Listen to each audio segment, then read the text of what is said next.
This is Marimbalogy, my name is Charlie, and today we are analyzing a Sonatina by Telemann. This was submitted by Yorgos from Greece. Thank you so much for submitting. I know it takes a lot of guts to put yourself out there in front of people on the internet and say, hey, take apart my playing. It takes a lot of courage, and we really appreciate it. I've received a whole bunch of videos already.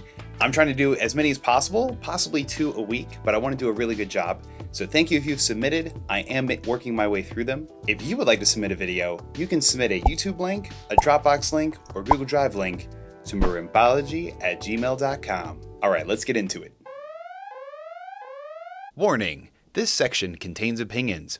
You may have different opinions, and that is okay.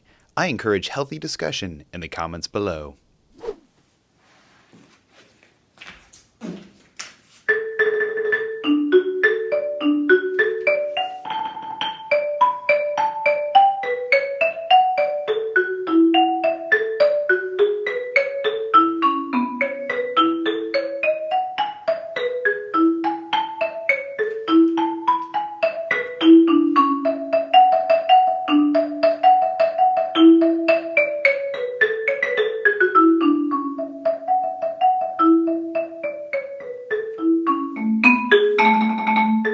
Okay, first of all, I want to say that your technique is really good. Your hands look really relaxed. You have really good posture, and your shoulders aren't tensing up when you play. The fingers look really comfortable around the mallets. So from a technique perspective, everything looks really cool. Now, whenever I do a transcription from another instrument, you have to think about a couple things. You have to think about what is the strengths and weaknesses of my instrument versus the instrument that it's being transcribed from. So the biggest 2 weaknesses of the marimba in my mind are, number 1, we don't really have control over sustain. For example, if you're playing violin or clarinet, you can hold out a note for a really long time. But on a marimba, you can't really do that. It's going to ring however long it's going to ring unless you keep hitting it. And the second weakness is we don't really have as much control over our articulation as some of the instruments. Not without changing mallets or maybe doing a dead stroke, but otherwise, whatever mallet we have is going to produce a very limited amount of articulation. So listening to you play this, everything sounds really staccato. Everything sounds really short and detached. And this could be a number of factors. It could be mallet selection. Maybe if you use a little bit softer mallets, it would round out the sound a little bit more. It could be the quality of the marimba. It looks like they're synthetic bars. I can't quite tell. Sometimes those aren't as resonant as rosewood. It could be the room that you're in. I notice you're in kind of a smallish room. I can't quite tell if there's carpet on the floor or not. But that can have an effect also. But right now, everything sounds it sounds a bit like a xylophone. So there's a couple things you could do, a couple suggestions. You could play faster, and that way the notes connect a little bit more. Or something I like to do when I'm playing transcriptions, particularly of violin stuff, is you can play it down an octave. And then the bars sustain long enough so that things are connected and smooth. You might need to use a little bit softer mallets, but I think that would round out the sound and make it just sound a little bit closer to what the original would be.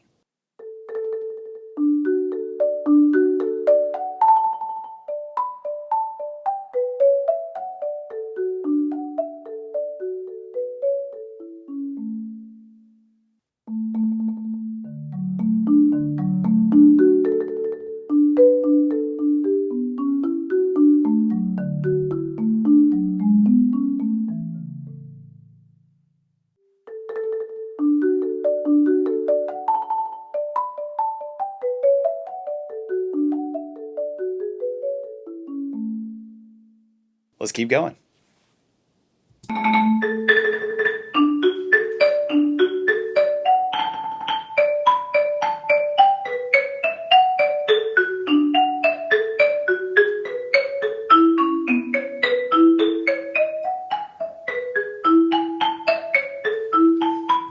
Okay, I'm going to stop there for a second. Okay, so like I said, the technique is looking really, really good. It's looking really relaxed. The playing zones sound pretty darn good. Here's something you may want to think about. Because the marimba doesn't have as many tools of expression that some of the other instruments have, you have to think about what do we have. And we do have dynamic contrast. In fact, percussion instruments have the largest dynamic contrast of any instrument. It always blows my students' mind when I tell them, hey, what's softer, a snare drum or a flute? And they're like, oh, the flute's way softer. And then I have a flute play as quietly as possible. And then I have a snare drum play as quietly as possible. And the snare drum is like imperceptible. And it always blows their mind. So we do have a wide dynamic range to work with. We also have speed. And this can be overdone. And a lot of times it is overdone. You don't want to speed up and slow down a whole lot all the time. You can lose your place and it can get a little nauseating if it's overdone. But used tastefully, we can also use a little bit of push and pull to enhance the music. So there's a lot of room for interpretation. But when I listen to you play, I hear almost everything is being played at mezzo forte. Like kind of the whole time, everything's mezzo forte. And because of the percussive nature of the marimba, after a while that can get a little grating on the ears. So you can do a lot to add a little bit of expression. Like if the notes are going down, do a little decrescendo. If the notes are kind of ascending, do a little push, a little crescendo.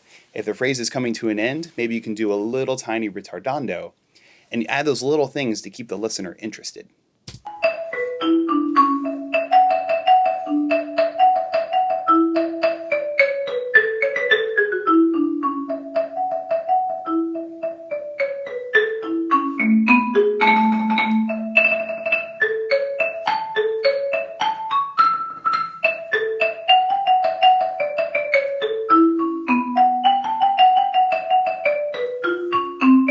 Okay, right here's another good example. So this phrase to me should sound like it should be pushing and getting more exciting and more dramatic, and there should be like a push into that dynamically.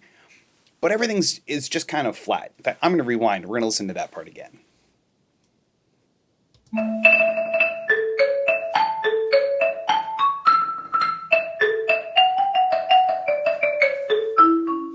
Push, push, push, push, and then we can back off and then relax a little bit down here. Yeah. So all of that could have been phrased like very dramatically. Like we had a very clear building of tension, and then it kind of released and came back to the tonic. And you could have done some with dynamics there to enhance that. You also could have done maybe a little ritardando as it got towards the end of that phrase, and that would just breathe a lot of life into the piece.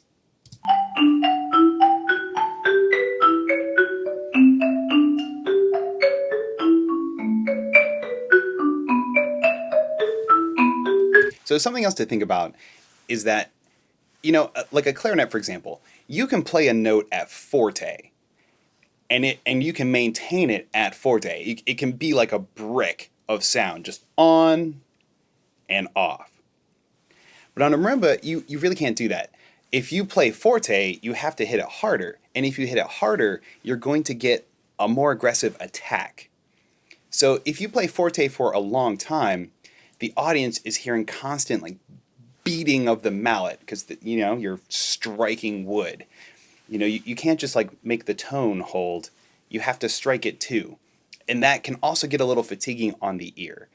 And you're just right about at that point where it's sounding a little bit too constant knocking. And I think if you vary your dynamics a little bit more on the phrases, it will really ease that. Maybe use a slightly softer mallet. That would, that could help too. But I think if you do a little bit more with the phrasing and dynamics, it will really help eliminate some of that ear fatigue.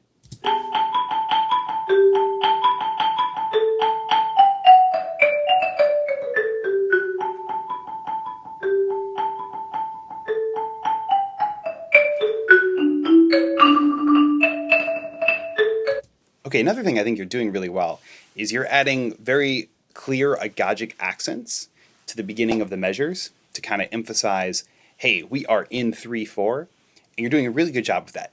One thing that is happening sometimes, though, is when you have two repeated notes or two repeated rhythms on the same note, the second one is way louder than the first.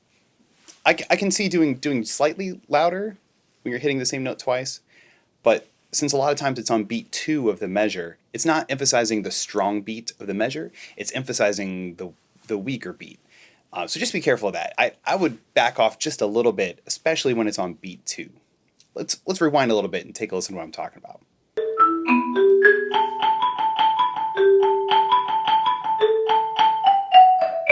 Like right there. And right there too. So another thing to consider is the rolls. One of my favorite roll stories comes from Andy Harnsberger, who's a really awesome marimba soloist. He played a concert in a beautiful concert hall, and he played a wide selection of things. He played Merlin, he did like a beautiful Bach chorale, he did all these things. And at the end of the concert, this older lady came up to him, and she was like, "Hey, show me where all those fast notes were," with like a really skeptical look on her face. So he pulls out Merlin, proud of all the notes he had learned. He's like, "Yeah, right here."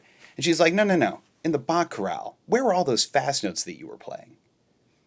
And he was really confused for a second. And then he realized, oh, when I was rolling those chords, what we as marimbas hear as a sustain, she was listening to as individual attacks and individual notes. She was concentrated on the digga digga digga digga and not the sustain of the marimba, which the marimba can't really do. Like, we have to roll. But in her mind, it wasn't close enough to a sustain. And to her, it was just all repeated attacks. You're getting just a little bit of that here. And it might be the mounts are just maybe a bit too hard. But one thing, you can do a couple things to mask that. One, you can make the roll even softer than the initial attack. And you can also tilt the mallets up a little bit so that they're coming down at an angle to the bar. And that will give the attack a much smoother and rounder sound and get a little bit closer to a sustain.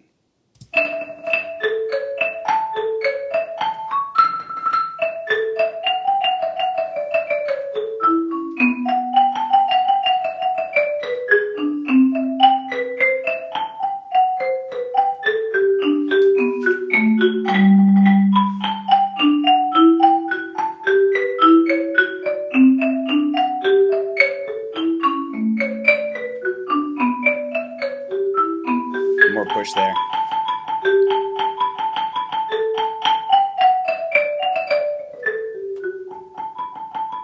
Good dynamic contrast.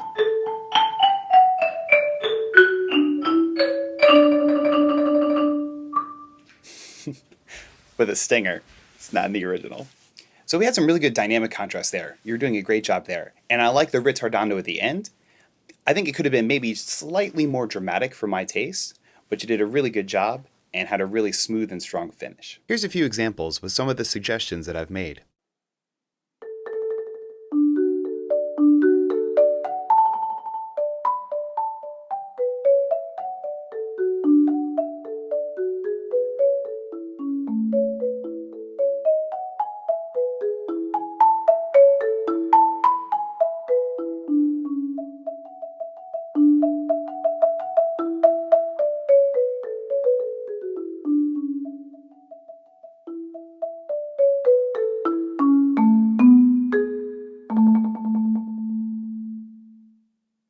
Thank you so much, Yorgos, for sending in this video. I hope this was able to be of some use to you and some help.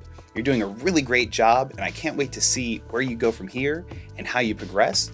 I'm not sure if you're done playing this piece or not, but by all means, the next thing you learn, or if you continue to work on this, please send me a copy and update me on how you're doing. Now, an honorable mention for today's episode comes from Connor McDonald. He played a piece by Michael Udow, which was one of the most unique and interesting pieces I've ever heard in my life. I'm not going to try to pronounce the title because my Japanese friends will tell me that I totally murdered it. But I'm going to put a link in the description below. You should check out this video. It's really cool. It's based off Japanese masked theater, so the performer will wear a mask while playing, and it has different characters throughout the piece that are demonstrated by the voice and by gestures and by the posture of the performer.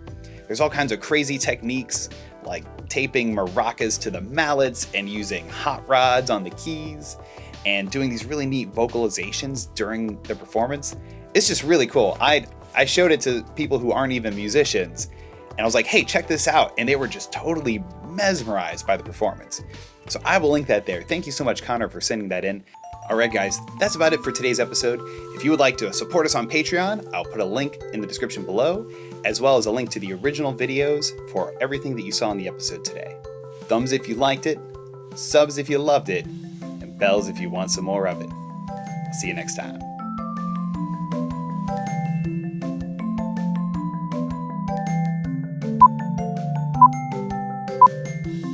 Okay, there's another time, like it's building, it's getting higher, a little bit higher, a little bit higher, and a little bit softer now, and a little bit softer now.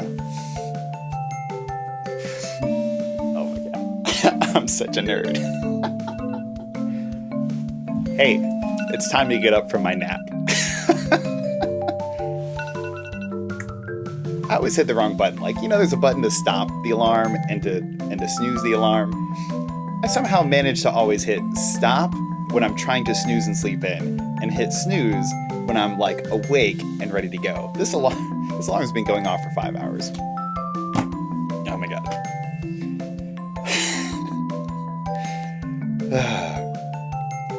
What on earth was I saying?